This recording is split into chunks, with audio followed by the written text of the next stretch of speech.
الحمد للہ رب العالمین والعاقبۃ للمتقین والصلاة والسلام علی اشرف الانبیاء والمرسلین۔ ناظرین اکرام، السلام علیکم ورحمۃ اللہ وبرکاتہ۔ میں ڈاکٹر ذوالفقار احمد آپ سے مخاطب ہوں، اور آج انشاءاللہ ویلاگ نمبر 68 میں آپ سے گفتگو ہوگی۔ ناظرین اکرام، جب سرور کونین محمد مصطفیٰ صلی اللہ علیہ وآلہ وسلم اپنے لشکر کے ساتھ بدر کے اندر پہنچ گئے، تو اب اللہ رب العالمین کی طرف سے غیبی مدد کا سلسلہ شروع ہو گیا۔ ناظرین اکرام، یہ غیبی مدد جو ہے، اللہ رب العالمین نے باران رحمت کی شکل میں یہ مدد نازل کی، اور یہی باران جو تھی وہ مدنی لشکر کے لیے تو باران رحمت تھی،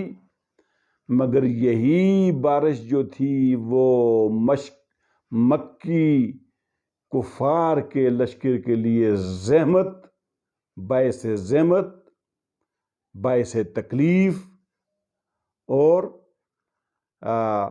یعنی شدت، اور اس کی اتنی شدت تھی کہ جس نے لشکر کفار کے کیمپ کو تیس و نیس کر کے رکھ دیا۔ لشکر کفار اس بارش کی وجہ سے اس طرح ایسے دلدل میں پھنس گیا کہ اس کا آگے جانا، آگے موو کرنا جو ہے وہ مشکل ہو گیا، جبکہ اس کے دوسری سائیڈ پہ یہی بارش فوار کی صورت میں، رحمت کی صورت میں مدنی کیمپ کے اوپر نازل ہوتی ہے، اور باران رحمت بن کر، فوار بن کر آتی ہے، جس بارش کے ذریعے اللہ رب العالمین مسلمانوں کو پاک کر دیتا ہے، صاف کر دیتا ہے، ان کے دلوں سے ڈر ختم کر دیتا ہے، خوف جاتا رہتا ہے، بزدلی دور کر دی جاتی ہے، اور تندرست چاق و چوبند اللہ رب العالمین ان کو بنا دیتا ہے۔ اور پھر اس کے ساتھ ساتھ ناظرین اکرام، اس باران رحمت جو مسلمانوں کے لیے باران رحمت تھی، اللہ پاک زمین کو ہموار کر دیتا ہے، پتھریلی اور ریت والی زمین کو سخت کر دیتا ہے، ایسی زمین بنا دیتا ہے کہ جس کے اوپر قدم جو ہے وہ ٹکنے لگ جاتے ہیں، اور قیام جو ہے اس کے اوپر خوشگوار بنا دیا جاتا ہے۔ اس طرح کی یہ زمین بنا دی جاتی ہے، اور ناظرین اکرام، مسلمانوں کے دلوں کو اس باران رحمت سے اس طرح مضبوط کر دیا جاتا ہے کہ جس طرح کوئی چٹان کی طرح کوئی چیز مضبوط ہوتی ہے، اس طرح مسلمانوں کے دل اس طرح اللہ رب العالمین مضبوط کر دیتا ہے اس باران رحمت کے ذریعے۔ دوسری طرف یہی بارش جو ہے وہ تل پٹ کر دیتی ہے کفار مکہ کے لشکر اور اس کے کیمپ کو۔ ناظرین اکرام، اسی لیے اللہ کا قرآن کہتا ہے کہ وَمَن يَتَّقِ اللَّهَ يَجْعَل لَّهُ مَخْرَجًا وَيَرْزُقْهُ مِنْ حَيْثُ لَا يَحْتَسِبُ۔ جو اللہ سے ڈرتا ہے، جو اللہ پر تکیہ بھروسہ کرتا ہے، اللہ رب العالمین کہتا ہے کہ میں اس کی نجات کا رستہ خود بنا دیتا ہوں،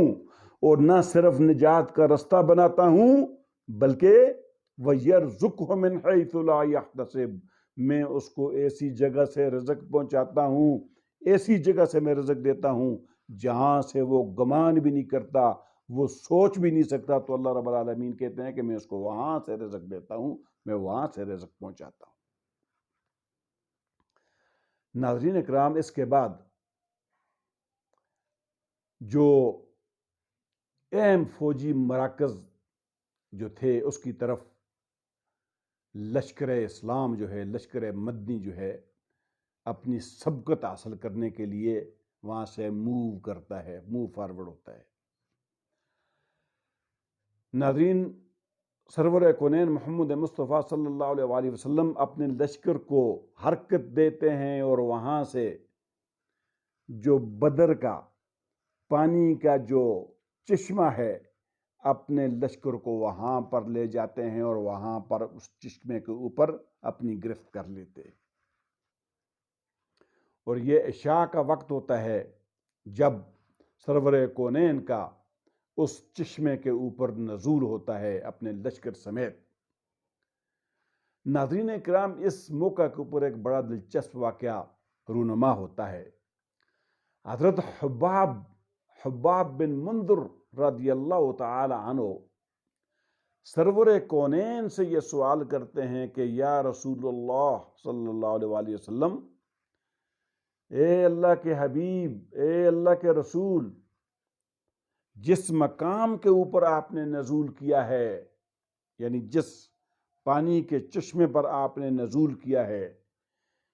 کیا یہ نزول اللہ کے حکم ہے، اللہ کی طرف سے ہے، اللہ کے حکم کے تحت آپ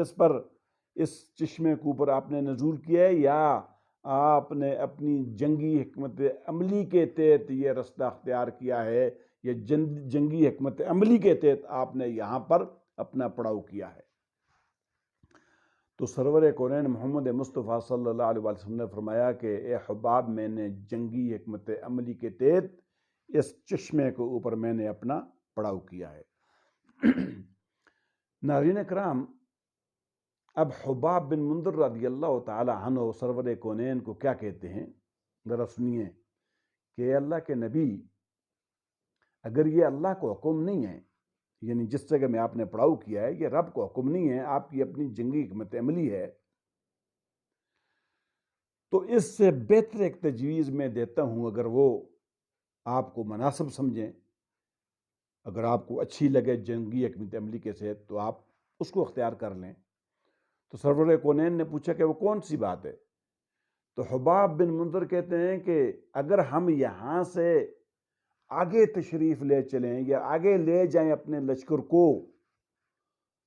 اور قریش کے جو کفار لشکر کا جو پڑاؤ ہے اس کے قریب ترین جو پانی کا چشمہ ہے، ہم اپنے وہاں پر جا کر پڑاؤ کریں اور اس چشمے کو اپنے گرفت میں لے لیں۔ جب ہم اس کے اوپر اپنی گرفت کر لیں اس چشمے کے اوپر، تو پھر وہاں پر ایک پانی کا حوض بنا دیں جہاں سے ہم مستفید ہوں اس پانی کے لیے، اور کفار کے لیے اس پانی کو ہم بند کر دیں، اور باقی اس کے علاوہ جتنے بھی پانی کے کنویں ہم ان سب کو بند کر دیں۔ تو اس طرح اس سے یہ ہوگا کہ ہم تو پانی سے مستفید ہوں گے، مگر لشکر کفار جو ہے اس کے لیے پانی میسر نہیں ہوگا۔ تو آپ صلی اللہ علیہ وآلہ وسلم نے فرمایا کہ اے حباب، تم نے بہت اچھی رائے اور بہت بہترین مشورہ دیا ہے۔ تو لہذا ناظرین، سرور کونین حباب رضی اللہ تعالی عنہ کی اس تجویز پر اس کو پسند بھی کیا۔ اب اندازہ کر لیں کہ جس نبی کے اصحاب اس طرح کی اعلیٰ و عرفہ جنگی حکمت عملی رکھتے ہوں گے تو اس نبی کی شان کیا ہوگی، اس نبی کی جو ہے وہ حکمت عملی، جنگی حکمت عملی کیا ہوگی کہ جس کے ساتھی جو ہیں اتنا اعلیٰ و عرفہ اپنا ذہن جنگی حکمت عملی کے بارے میں رکھتے ہوں گے۔ لہذا ناظرین کرام، سرور کونین نے تقریباً آدھی رات کے وقت اپنے لشکر کو وہاں سے موو کیا اور قریش کے قریب ترین جو چشمہ تھا وہاں پر جا کر اس پہ قبضہ کر لیا، اس پر پڑاؤ ڈالا، اور وہاں پر ایک حوض بنا دیا گیا اصحاب رسول نے، اور باقی جتنے بھی کنویں تھے ان سب کو بند کر دیا گیا۔ ناظرین اکرام، یہ یعنی اسلامی لشکر کے لیے یہ پہلی کامیابی تھی جنگ کے اندر۔ کیوں کہ مدنی لشکر نے، مسلمانوں کے لشکر نے کفار کے لشکر کی سپلائی لائن کاٹ کے رکھ دی، اور یہ وہ سپلائی لائن تھی کہ جس کے اوپر زندگی کا دار و مدار ہے، زندگی منحصر ہے۔ یعنی پانی زندگی ہے، پانی کے بغیر زندگی کا ظہور پذیر رہنا یہ محال ہے۔ تو لہٰذا جب اس کے چشمے پر وہاں پر ان کا کنٹرول ہو گیا تو قریش جو ہے اس پانی سے جو ہے محروم ہو گئے۔ قریش کے لیے اب کوئی بھی پانی پینے کے لیے نہیں تھا، اب یہ چشمہ صرف مسلمانوں کی انڈر کنٹرول ہو گیا، باقی تمام چشمے جو ہیں وہ بند کر دیے گئے۔ ناظرین اکرام، لہٰذا یہ بھی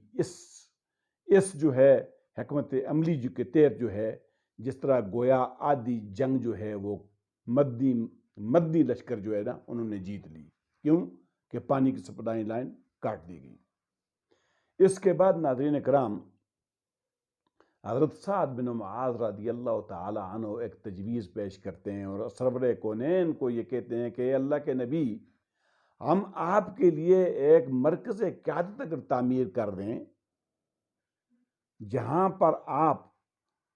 اس مرکزی قیادت میں قیام کر کے آپ ہمیں جنگی حکمت عملی بتائیں اور وہاں سے ہم جنگ کریں، اور اس طرح اس کا فائدہ یہ ہوگا کہ آپ ایک مرکز کے اندر محفوظ جگہ میں ہوں گے، تو اگر ہم نے جو ہم چاہتے ہیں اللہ کی طرف سے، اگر اللہ نے ہمیں نصرت دی، کامیابی دی، تو ہم چاہتے ہی اللہ کی نصرت اور کامیابی ہیں۔ اگر ہمیں ناکامی ہوگی خدا نخواستہ تو پھر ہم اپنی سواریاں بھی آپ کے پاس حاضر رکھیں گے، تاکہ جو مدینے میں جو لوگ باقی ہیں جو آپ سے ہم سے بھی زیادہ پیار محبت کرتے ہیں، تاکہ آپ ان کے اندر واپس پہنچ جائیں، واپس جا سکیں۔ تو سرور کونین محمد مصطفیٰ صلی اللہ علیہ وآلہ وسلم نے ان کی اس تجویز کو پسند کیا اور سعد بن معاذ کی بہت تعریف کی اور ان کے لیے دعائے خیر کی۔ لہٰذا ناظرین اکرام، شمال مشرق کے ایک اونچے ٹیلے کے اوپر ایک مرکز قیادت سرور کونین کے ایک چھپر ٹائپ جو ہے وہ تعمیر کر دیا جاتا ہے، اور ان تمام جو چھپر والی جگہ ناظرین اکرام اور جنگ والی جگہ جہاں پر جنگ ہوئی اور بدر کی تمام یہ جگہ جو ہیں، ان تمام جگہوں پر میں خود گیا ہوں اور اپنی آنکھوں سے ان جگہ کو میں نے دیکھا ہے جب میں انٹرنیشنل مدینہ یونیورسٹی میں زیر تعلیم تھا۔ تو یہ ریتیلا پتھریلا علاقہ ہے ناظرین اکرام، پتھر ہیں اس کے اندر، بہت پتھر ہیں، اور جہاں پر یہ کنواں تھا جس کے اوپر جہاں پر لشکر مدنی نے جہاں پر یہ پڑاؤ کیا تھا، میں نے اس کو بھی، یعنی تمام جگہوں کو الحمدللہ اللہ رب العالمین نے مجھے دکھائی ہیں۔ ناظرین اکرام، جب اس مرکز کا قیام ہو جاتا ہے تو اس کے بعد سعد بن معاذ رضی اللہ تعالی عنہ اور ایک انصار کا دستہ جو تھا نوجوانوں کا، ان کی کمانڈ کے اندر وہاں پر سرور کونین محمد مصطفیٰ صلی اللہ علیہ وآلہ وسلم کی حفاظت کے لیے اور وہاں سے احکامات لینے کے لیے وہاں پر مامور کر دیا جاتا ہے، تاکہ سرور کونین ایک مرکز سے ہمیں کنٹرول کریں اور جنگی حکمت عملی بیان کریں، جنگی چالیں بتائیں، تاکہ ہم کفار سے دو بدو مقابلہ کریں اور ان سے لڑیں، تاکہ اللہ کا دین دنیا میں سربلند ہو، حتی تکون کلمۃ اللہ ہی العلیٰ فی مشارق الارض و مغاربہا، تاکہ اللہ کا دین بلند ہو، اللہ کے دین کا جھنڈا مشرق اور مغرب میں بلند ہو جائے۔ تو وہاں پر یہ انصار کا ایک دستہ جو ہے وہاں پر تعینات کر دیا گیا، جس کی کمانڈ سعد بن معاذ رضی اللہ تعالیٰ عنہ کر رہے تھے۔ ناظرین اکرام، آج اسی پہ اکتفا کرتے ہیں تاکہ یہ ویڈیو لمبی اور طویل نہ ہو جائے، تاکہ آپ کو دیکھنے میں سننے میں آسانی ہو۔ آج تک یہاں پر رکتے ہیں، انشاءاللہ اگلے ولاگ میں انشاءاللہ یہاں سے آگے گفتگو کریں گے۔ وآخر دعوانا ان الحمدللہ رب العالمین، والسلام علیکم ورحمۃ اللہ وبرکاتہ۔